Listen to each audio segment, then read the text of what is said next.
तीसरा यज्ञ है मातृ पितृ यज्ञ, जिसके विषय में कल हमने बताया कि माता पिता की सेवा करना ये भी एक प्रकार का यज्ञ है।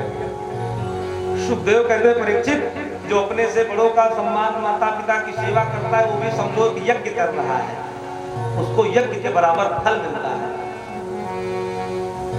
और तीसरा यज्ञ है अतिथि यज्ञ।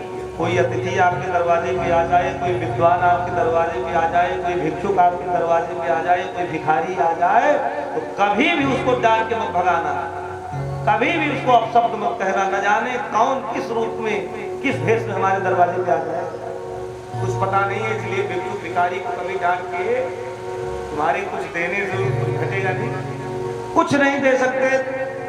शास्त्र तो कहता है कोई अतिथि आ जाए तो भोजन कराओ, भोजन नहीं करा सकते तो जलपान कराओ, जल भी नहीं पिला सकते तो दो मीठे वचन ही बोल दो, इतना तो कर ही सकते हो।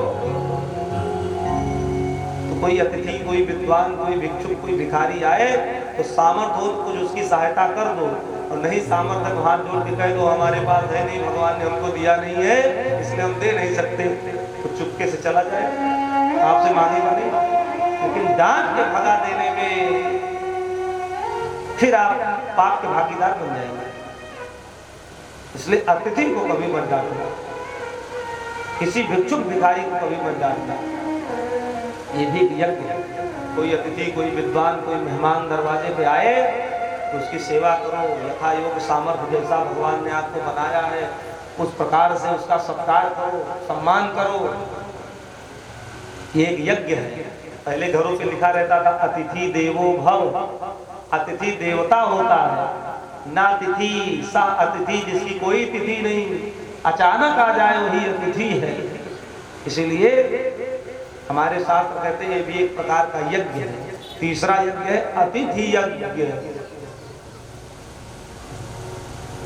इसलिए शास्त्र कहते हैं, हमारे यहाँ एक बड़े अच्छे कवि हैं, उन्होंने एक भजन लिखा है और उसकी पंक्तियां बड़ी सुंदर पंक्ति है